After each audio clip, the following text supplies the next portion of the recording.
नमस्कार दोस्तों, शीर्ष प्रसिद्ध पिक्चर चैनल में आप सभी लोगों का स्वागत है। दोस्तों, आज हम बात करते हैं भारतीय सिनेमा के इतिहास में क्लासिक और कालजयी फिल्म मदर इंडिया के बारे में। दोस्तों, जब यह फिल्म रिलीज हुई थी तो पूरे भारत में ही नहीं बल्कि विदेशों में भी धूम मचा दिया था।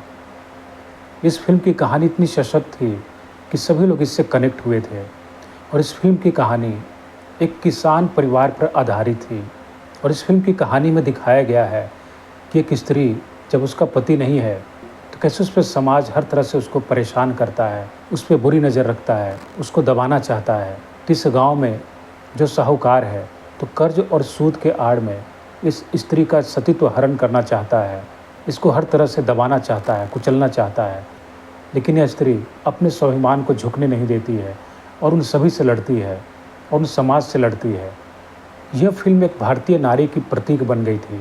इस फिल्म को लीड रोल निभाया था नरगिस ने और इस फिल्म में वह नारी का सशक्तिकरण के रूप में उभरी थी। एक वह भारतीय नारी, चाहे उस पर किसी भी तरह की परिस्थितियाँ आ जाए, चाहे विषम से विषम परिस्थितियाँ आ जाए, लेकिन वह झुकती नहीं है और ज़रूरत पड़ने पे वह उन चीज़ से लड़ती है। ज़रूरत पड़े तो अपनी जान भी दे सकती है, लेकिन अपने स्वाभिमान का सौदा नहीं करती है।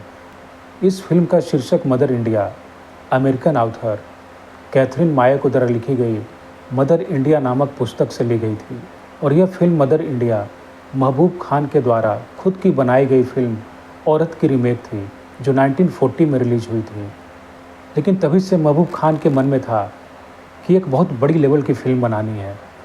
तो उनके दिमाग में था कि कैसे इस कॉन्सेप्ट को अगर मैं रीमेक बना रहा हूँ तो कैसे उसको बड़ी लेवल पर ले जाकर बनाऊँ। इस कॉन्सेप्ट पर उन्होंने उस लेवल पे काम करना शुरू कर दिया ताकि इसका कैनवस बड़ा हो जाए और बहुत बड़ी एक फिल्म बनकर तैयार हो।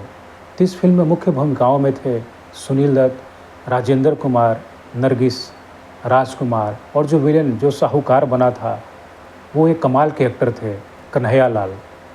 इस फिल्म में उनका कैरेक्टर था सुखी लाला का। मदर इंडिया बनाने से पहले महबूब खान का नाम एक अच्छे डायरेक्टरों में उनकी गिनती होती थी, लेकिन मदर इंडिया बनाने के बाद वो एक बहुत बड़े डायरेक्टर के रूप में उनका नाम दर्ज हो गया और दिग्गज डायरेक्टरों के बीच उनका नाम लिया जाने लगा। इस फिल्म को पूरे बनने में करीब 3 साल का वक्त लगा था और एक बार शूटिंग के दौरान ही फिल्म के सेट पर आग लग गई थी, जिसमें नरगिस जो है वो फंस गई थी आग के बीच में। तो सुनील दत्त ने अपनी जान पे खेलकर नरगिस की जान बचाई थी। तो इस वाक़या के बाद से ही सुनील दत्त और नरगिस दोनों एक दूसरे के करीब आ गए और फिल्म रिलीज होने के बाद दोनों ने एक दूसरे से शादी कर ली थी। और इस फिल्म का एक सीन आप लोगों को याद होगा कि एक जलती हुई झोपड़ी से नरगिस को दौड़कर नदी में कूद जाना होता है। इस सीन को नरगिस ने खुद नहीं किया था बल्कि उनका बॉडी डबल ने किया था। बॉडी डबल उसे कहते हैं जिसमें कोई जोखिम भरा अगर सीन हो तो उसमें लीड आर्टिस्ट न करके उनका डमी करता है। तो सूरत की ही गाँव में भीखी बेन नाम की एक महिला इस सीन को करने के लिए तैयार हुई थी और उसने यह डमी का रोल किया था। आज भी फिल्मों में ऐसा होता है, जैसे आपने सुना होगा कि किसी फिल्म में अगर बहुत ही खतरनाक स्टंट के सीन है तो उसमें लीड एक्टर नहीं करता है, उसकी जगह पर उसका डमी करता है जो देखने में बिल्कुल लीड एक्टर के जैसा ही लगेगा, उसी के जैसा उसका हुलिया होगा, बट वो सीन दूर से दिखाया जाता है ताकि दर्शक जो है धोखा खा जाए। वो उसी की तरह दिखेगा। जैसे मान लीजिए लीड एक्टर उसने जिस तरह का कपड़ा पहन रखा है तो डमी भी उसी तरह का कपड़ा पहन लेगा, उसी तरह का हेयर स्टाइल रखेगा, उसी तरह का शूज़ पहनेगा। तो आप दूर से अगर उसको दिखाया जाएगा तो लगेगा कि वो लीड एक्टर ही कर रहा है, लेकिन वैसा नहीं होता है, वो उसका डमी करता है।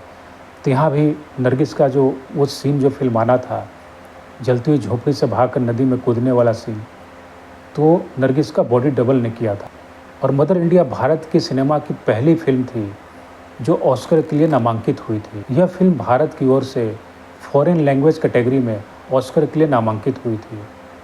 जब इस फिल्म ने चारों तरफ धूम मचा दी तो इस फिल्म को फ्रेंच लैंग्वेज, स्पेनिश लैंग्वेज और रशियन लैंग्वेज में डब करके विदेशों में भी प्रदर्शित किया गया और उस ज़माने में सबसे महंगी फिल्मों में से एक फिल्म थी। इस फिल्म को बनाने में कुल लागत लगी थी 60 लाख रुपए और इस फिल्म ने करीब 8 करोड़ रुपए की रिकॉर्ड तोड़ कमाई की थी। इस फिल्म की इतनी बड़ी कामयाबी मिलने के बाद उस दौरान भारत के प्रथम राष्ट्रपति डॉक्टर राजेंद्र प्रसाद और भारत के प्रथम प्रधानमंत्री पंडित जवाहरलाल नेहरू के लिए स्पेशल स्क्रीनिंग रखी गई। तो दोस्तों यह क्लासिक फिल्म मदर इंडिया उस दौरान पूरे भारत में ही नहीं विदेशों में भी तहलका मचा दी थी। इस फिल्म ने बहुत ही प्रसिद्धि पाई थी। तो दोस्तों यह था वीडियो भारतीय सिनेमा की एक क्लासिक, एक कालजयी फिल्म मदर इंडिया के बारे में। तो दोस्तों मुझे उम्मीद है कि इस क्लासिक और कालजयी फिल्म मदर इंडिया से जुड़े हुए रोचक किस्सों को आपसे साझा किया, आप लोगों को ज़रूर पसंद आया होगा। तो दोस्तों अगर यह वीडियो आप लोगों को पसंद आई हो तो प्लीज़ इसे लाइक, सब्सक्राइब और शेयर भी कर दीजिए। तो मिलते हैं अगले वीडियो में, तब तक के लिए धन्यवाद।